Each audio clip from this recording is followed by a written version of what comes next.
Hi, welcome to Books and Bocadillos. My name is Maria. Today, I will be introducing my version of a monthly wrap up. In this segment or wrap up, I will be discussing three books and sharing one snack. So let's get started. The concept came to me because it's a bit daunting to think of doing a wrap up on all the reading, and sometimes I don't do a lot of reading. And I thought maybe I should just focus on three books a month that I can talk about. And that also motivates me to be intentional about the books that I read. So for the month of January, I read mostly nonfiction.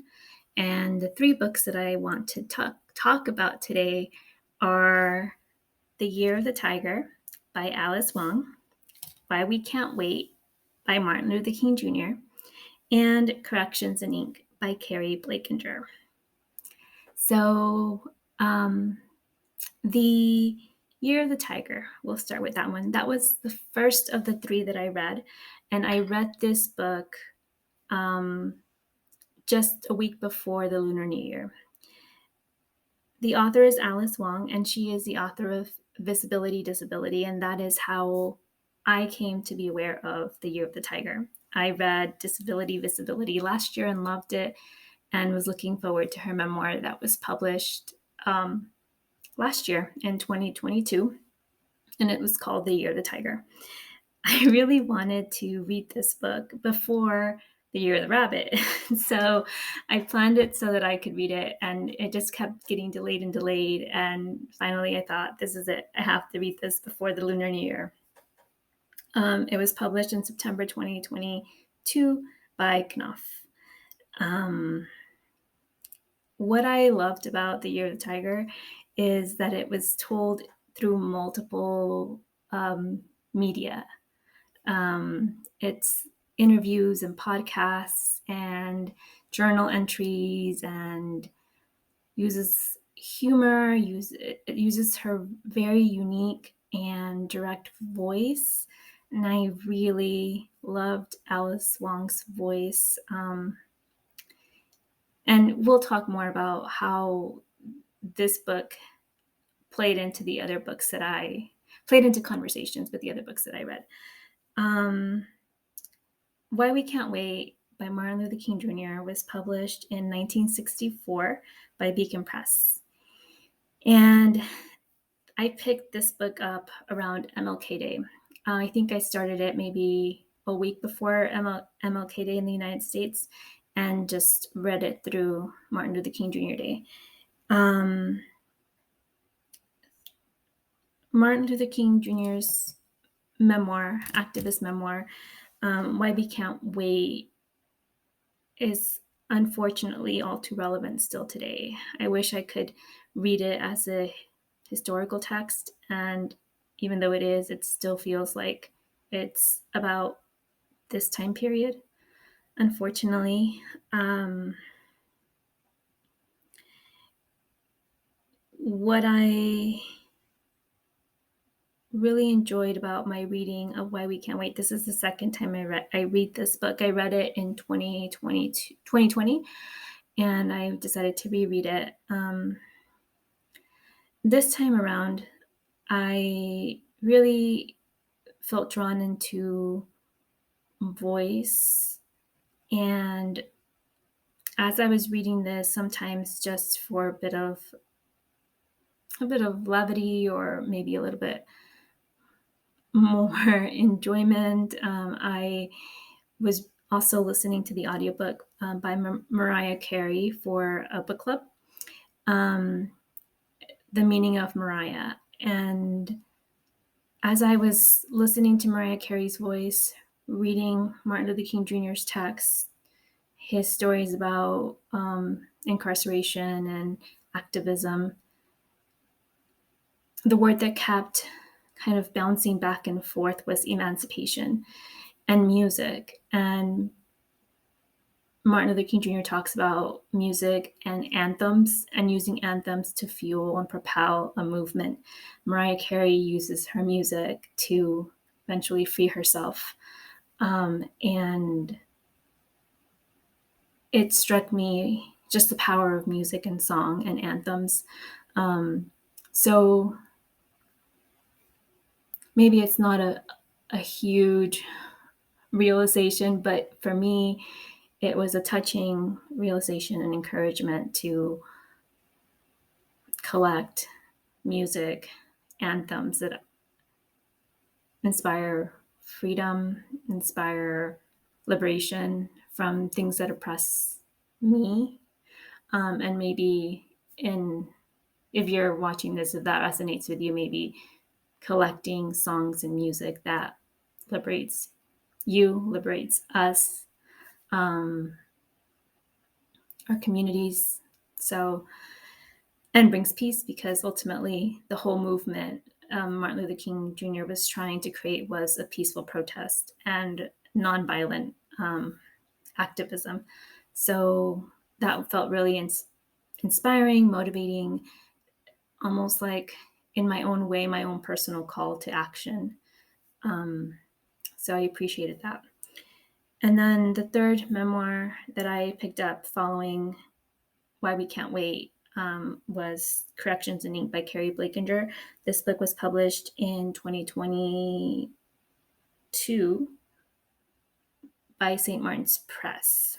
I'm going to double check that because I have the book right here. Yep, 2022. So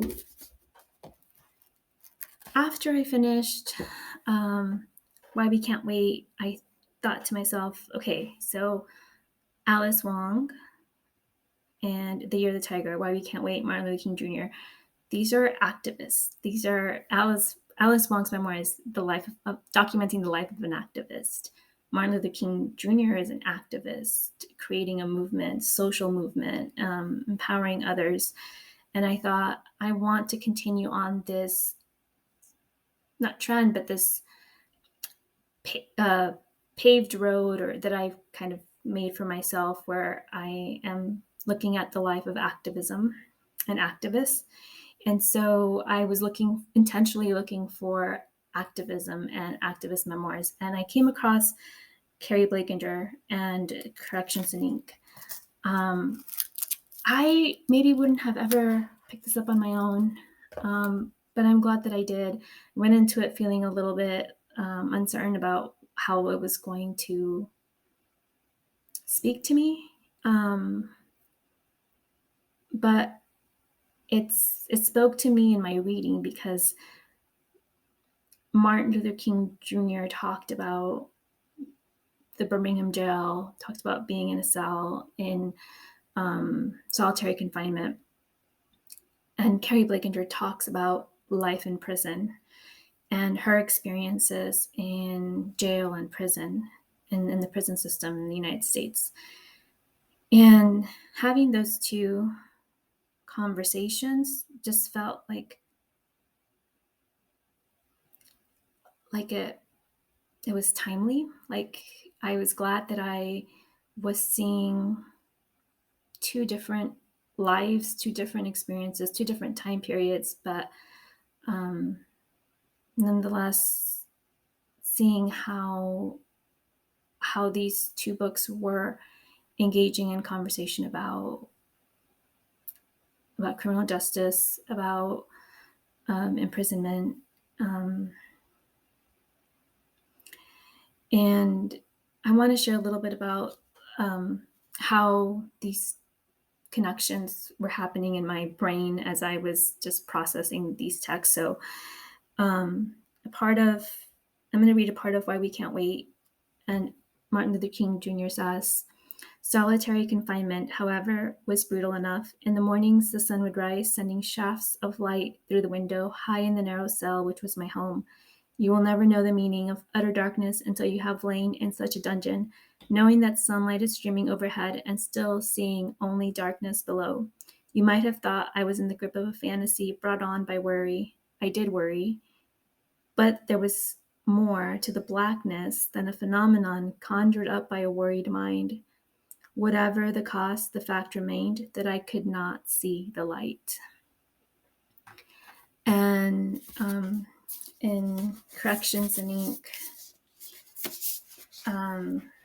there was this passage that struck me.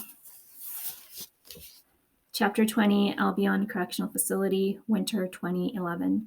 When I went to jail, I no longer saw the sunrise. After years of staying up till dawn, suddenly I could not see the morning sky. But in prison I could. Every day, the walk to meds started off heading east into the sun, where contraband colors lit up the crisp air above us, glinting off the razor wire.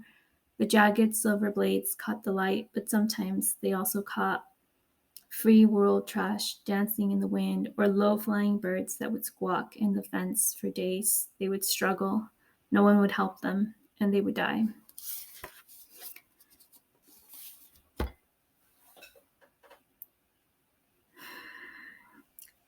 I think that all three books that I've talked about so far do a really good job at depicting dehumanization and what happens when we dehumanize people, be it for a disability or race or prejudice. All three books talk about advocacy and the importance of being an advocate and being an activist. They all pluck strings of courage, voice, and story, telling your own story, not letting others speak for you or create a narrative for you, but being in control of your own narrative. I thought that was really powerful, and I was glad that I was connecting with three very different authors, three different time periods, three different situations, ways of thinking, ways of living, ways of being in the world. Yeah, each person in control of their narrative and showing me the courage to own your voice. All three also talk about identity, what it means to belong, what it means to belong in a world that doesn't see you, to reclaim belonging, a sense of,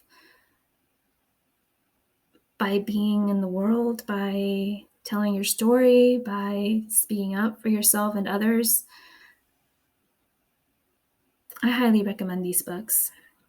I don't mean to dive into a deep discussion of them in this video, but I just want to say that I do recommend each and every one of these books. If you're curious about activism, the life of an activist, if you're interested in thinking and talking about how our society dehumanizes people when we don't know and understand and create space for people in our policy making and our systems and our structural decision making. These are excellent reads. And I have to acknowledge that January was a tough month, and it felt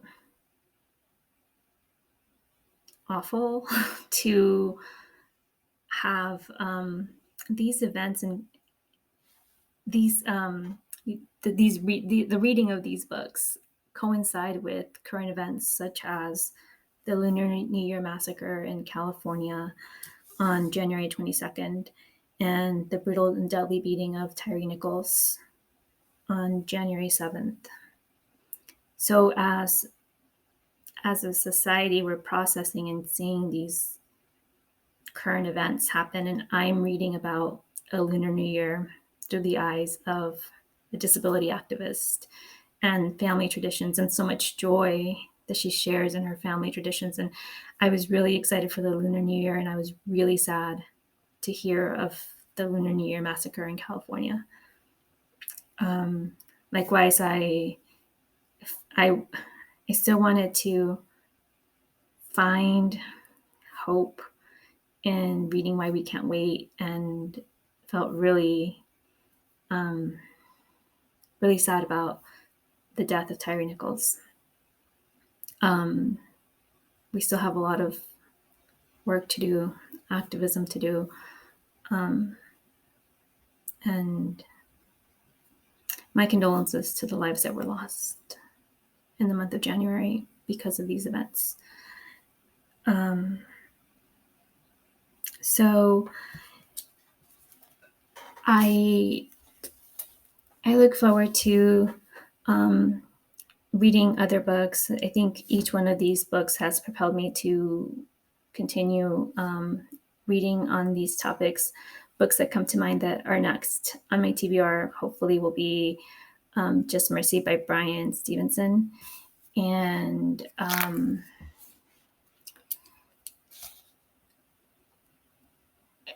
I will continue to follow Alice Wong's work and activism and writing. I look forward to more from her. And speaking of Alice Wong and more from her, she was really engaging in the way she talked about culture. And I really enjoyed it so much. I ended up picking up this cookbook.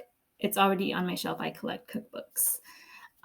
So I had this on my shelves. And when she was talking about dumplings, I thought, like, I have to try to make these dumplings. I've been wanting to make dumplings forever and just never felt brave enough to try because it feels like it's so complicated.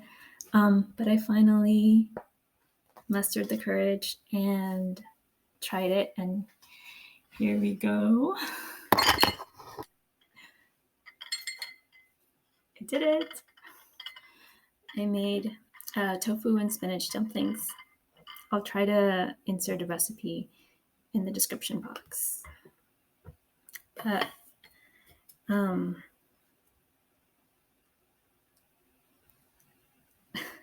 don't like eating on camera, but I'll try it.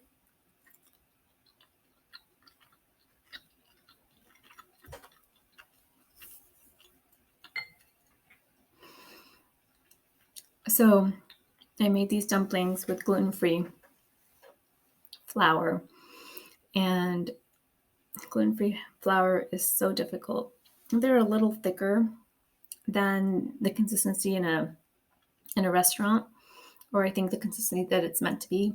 But because the gluten-free dough is extra sticky, it made it really difficult. So couldn't roll them out as thin as the recipe called for. So my dumplings are a little bit on the thicker side in terms of the dough, but they're good. They're tasty. I'm glad I tried them. So this is my Books and Bocadillos, episode 1 for January 2023. And thank you for listening, watching, subscribing. If you like what I'm reading, and appreciate your time. Thank you, and happy reading until next month.